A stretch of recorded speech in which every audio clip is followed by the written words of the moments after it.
शिक्षण समिति बाड़मेर द्वारा आदर्श विद्या मंदिर में पढ़ने वाले भैया बहनों का हार्दिक स्वागत एवं अभिनंदन। आज के वीडियो के माध्यम से कक्षा 10वीं विषय विज्ञान के पाठ क्रमांक 2 के वीडियो क्रमांक 3 का अध्ययन करेंगे। इससे पूर्व अम्ल क्षार क्या है, अम्ल क्षार के अलावा सूचक क्या है, लवण क्या है, इनके कौन कौन से उदाहरण हैं, या प्रयोगशाला में अम्ल क्षार के किस तरह से लक्षण है, अम्ल का धातु के साथ अभिक्रिया किस तरह से होती है, और धातु कार्बोनेट या धातु हाइड्रोजन कार्बोनेट के साथ अम्ल की अभिक्रिया किस तरह से दर्शाते हैं, ये बिंदु पूर्व के वीडियो के माध्यम से संपन्न हो गए हैं। लेकिन आज की वीडियो के माध्यम से अम्ल और क्षार के कुछ रासायनिक गुणधर्मों में 2-3 बिंदुओं का अध्ययन करेंगे। पहला बिंदु है अम्ल एवं क्षार की परस्पर अभिक्रिया। ये सामान्य अभिक्रिया उदासीनीकरण अभिक्रिया कहलाती है। जब कोई अम्ल और क्षार अभिक्रिया करते हैं तो उसके उत्पाद के रूप में लवण और जल प्राप्त होता है। तो ऐसी अभिक्रिया को सामान्य उदासीनीकरण अभिक्रिया कहते हैं, क्योंकि जल जो पदार्थ प्राप्त होता है उसका पीएच मान 7 होता है और ये न तो अम्ल दर्शाता है न क्षारीय पदार्थ दर्शाता है, और इस प्रकार ये लवण के साथ जल मिला हुआ होता है, जलीय विलयन बनेगा। इसका पीएच मान के आधार पर ये न तो अम्ल का गुण दर्शाता है न क्षार का गुण दर्शाता है, इसलिए होने वाली अभिक्रिया उदासीनीकरण अभिक्रिया कहलाती है।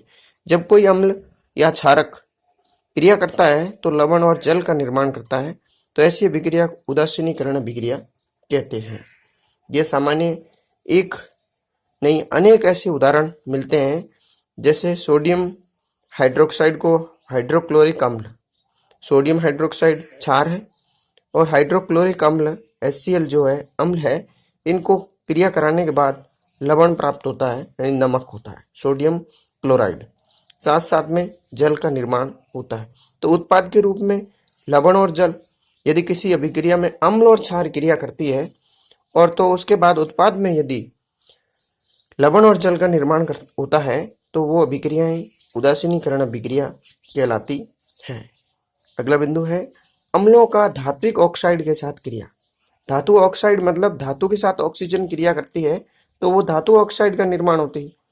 धातु ऑक्साइड के जो सामान्य होते हैं वो क्षारीय प्रकृति के होते हैं, लेकिन कुछ उभयधर्मी ऑक्साइड भी होते हैं, जैसे एल्यूमिनियम ऑक्साइड, जिंक ऑक्साइड है, लेकिन उनकी बात आगे करेंगे। पहले है अम्लों का धातु ऑक्साइड से किस तरह से अभिक्रिया करती है। तो सामान्य एक प्रश्न बनता है कि धातु ऑक्साइड को जो है उनकी प्रकृति कैसी होती है। धातु ऑक्साइड पर लिटमस पत्र का परीक्षण करें, यानी धातु ऑक्साइड को जल के साथ घोल दे और उसके बाद उस लिटमस पत्र से परीक्षण करें, तो हमेशा धातु ऑक्साइड अधिकांश क्षारीय प्रकृति दर्शाती है, और क्षारीय प्रकृति जो दर्शाती है वो लाल लिटमस पत्र को नीला कर देती है। अब इसी उदाहरण के तहत अपन पढ़ते हैं कि कॉपर ऑक्साइड है, उसको यदि अपन हाइड्रोक्लोरिक अम्ल के साथ मिलाते हैं तो लवण के रूप में कॉपर क्लोराइड बनता है, साथ में जल बनता है। अब इसमें देखो कि अपन ने पूर्व में एक अभिक्रिया पढ़ी थी, उदासीनीकरण अभिक्रिया। लवण और जल प्राप्त होता है और अम्ल क्षार क्रिया करते हैं तो उदासीनीकरण अभिक्रिया ही कहलाती है। लेकिन इसमें देखो अम्ल हाइड्रोक्लोरिक लिया है, लेकिन ये जो कॉपर ऑक्साइड है CuO यानी धातु ऑक्साइड है, ये धातु ऑक्साइड यहाँ क्षार का गुण दर्शाती है और अम्ल के साथ क्रिया करती है तो भी लवण और जल का निर्माण करती है। इस प्रकार की अभिक्रिया भी एक सामान्य उदासीनीकरण अभिक्रिया है। लेकिन अब ये कॉपर ऑक्साइड है ना, ये एक क्षार का गुण दर्शाता है, इसलिए इसकी प्रकृति है वो क्षारीय प्रकृति की है। ऐसे भिन्न भिन्न प्रकार के उदाहरण ले सकते हैं। अम्ल और क्षार अभिक्रिया करवाते हैं तो सामान्य लवण और जल का निर्माण होता है। इस अभिक्रिया में जो कॉपर है वो अम्लों के साथ जब अभिक्रिया करेगा तो हमेशा ये क्षारीय गुण दर्शाता है, इसलिए इनकी प्रकृति है वो क्षारीय प्रकृति होती है। ऐसे ही साथ में एक अभिक्रिया और देखें तो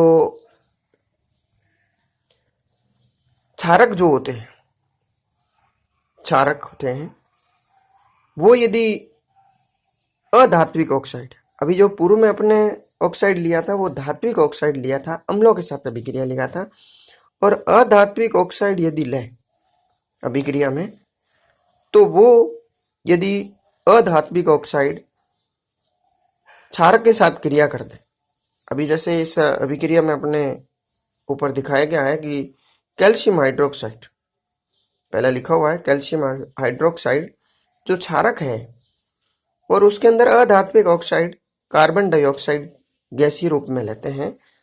जब इनका अभिक्रिया कराते हैं, यानी कि अधात्विक ऑक्साइड का क्षारक के साथ अभिक्रिया कराते हैं, क्षारक यानी कैल्शियम हाइड्रोक्साइड का, तो ये हमेशा लवण और जल बनता है। ऊपर अभिक्रियाओं में यही दर्शाया गया था कि अम्ल और क्षार जब क्रिया करते हैं तो लवण और जल का निर्माण होता है, तो इसमें भी लवण और जल का निर्माण हो रहा है। अब ये जो कैल्शियम कार्बोनेट है ये लवण है और जल का निर्माण हो रहा है। अब इसमें कार्बन डाइऑक्साइड है ना, ये जो प्रकृति है ये अम्लीय प्रकृति की है, अम्लीय प्रकृति दर्शाती है। तो सामान्य ये छोटा प्रश्न बन सकता है कि अधात्विक ऑक्साइड की प्रकृति कैसी होती है। तो अधात्विक ऑक्साइड हमेशा अम्लीय प्रकृति के होते हैं, धात्विक ऑक्साइड हमेशा क्षारीय प्रकृति के होते हैं। लेकिन प्रबल अम्ल और प्रबल क्षार आपस में जब क्रिया करते हैं तो हमेशा लवण और जल बनाते हैं। लेकिन कोई दुर्बल और दुर्बल कर ले या प्रबल और दुर्बल कर ले तो भी अभिक्रिया में लवण जल का निर्माण तो होता है, लेकिन पीएच का मान घटता बढ़ता रहता है। इसके आधार पर ये कई लवण जो गुण दर्शाते हैं या अभिक्रिया में दर्शाते हैं, जैसे धातु ऑक्साइड है तो ये क्षारीय प्रकृति के, अधात्विक ऑक्साइड है वो हमेशा अम्लीय प्रकृति के होते हैं। यानी क्षारक के साथ अधात्विक ऑक्साइड की अभिक्रिया करवा दे तो यानी कैल्शियम हाइड्रोक्साइड को जब कार्बन डाइऑक्साइड के साथ क्रिया करवाते हैं तो कैल्शियम कार्बोनेट और जल का निर्माण होता है। अब सामान्य अभिक्रिया में जब कभी भी अम्ल और क्षार क्रिया करते हैं तो लवण और जल बनाते हैं, लेकिन अब यहाँ क्षारक के साथ कार्बन डाइऑक्साइड है मिलाया, ये कार्बन डाइऑक्साइड अब जब कैल्शियम हाइड्रोक्साइड के साथ क्रिया करती है तो ये भी यहाँ अम्ल का गुण दर्शाकर इस क्षार के साथ क्रिया करती है और लवण और जल का निर्माण कर देती है। और इस प्रकार हमें भी ये निष्कर्ष मिलता है कि इनको यदि लिटमस पत्र से परीक्षण करें तो ये अम्लीय प्रकृति के दर्शाती है, यानी ये नीले लिटमस पत्र को लाल कर देती है। अम्ल जो होते हैं वो हमेशा नीले लिटमस को लाल करते हैं और क्षारीय पदार्थ गुण दर्शाते हैं तो इसका उल्टा हो जाता है, यानी लाल जो होता है वो नीले हो जाते हैं। ऐसा ही एक उदाहरण और दिया हुआ है कि क्षारक के रूप में कैल्शियम हाइड्रोक्साइड को सिलिकॉन डाइऑक्साइड के साथ क्रिया कर दें, अधात्विक ऑक्साइड सिलिकॉन डाइऑक्साइड जो अधात्विक ऑक्साइड है अब लवण और जल का निर्माण करते हैं। इनकी यदि प्रकृति देखा जाए यानी अधात्विक ऑक्साइड ये भी अम्लीय प्रकृति दर्शाती है। तो इस प्रकार अम्ल और क्षार की भिन्न भिन्न प्रकार की अभिक्रियाएं पढ़ी, यानी अम्ल क्षार के रासायनिक गुणधर्म क्या है। तो इस प्रकार के अपने पाठ्यक्रम के अनुसार प्रयोगशाला में अम्ल और क्षार के किस तरह से परीक्षण किए जाते हैं, लक्षण किस तरह से दर्शाते हैं। अब सामान्य ये लिटमस पत्र परीक्षण द्वारा परीक्षण करते हैं या सूचक परीक्षण करते हैं सूचक द्वारा, और सूचक सामान्य रंजकों का एक मिश्रण होता है जो अम्ल और क्षार की उपस्थिति को सूचित करने का उपयोग में लिया जाता है, जैसे हल्दी है, मैथिल ऑरेंज है, फिनोल्फथालीन है, ये सामान्य पूर्व में पढ़ चुके हैं। इसी तरह अम्ल और क्षार धातु के साथ अभिक्रिया करती है तो हमेशा हाइड्रोजन गैस का निर्माण करती है, ये भी पूर्व में अभिक्रिया पढ़ ली थी। और धातु ऑक्साइड और धातु कार्बोनेट और धातु हाइड्रोजन कार्बोनेट के साथ अभिक्रिया, अम्ल और क्षार की परस्पर अभिक्रिया, अम्लों के साथ धात्विक ऑक्साइड की अभिक्रिया और क्षार के साथ अधात्विक ऑक्साइड की अभिक्रियाएं ये सारे अम्ल क्षार के रासायनिक गुणधर्मों के अंतर्गत अपने पाठ्यक्रम में आते हैं। ये बिंदु कंप्लीट हो गया आज की वीडियो के माध्यम से। धन्यवाद। वंदे मातरम।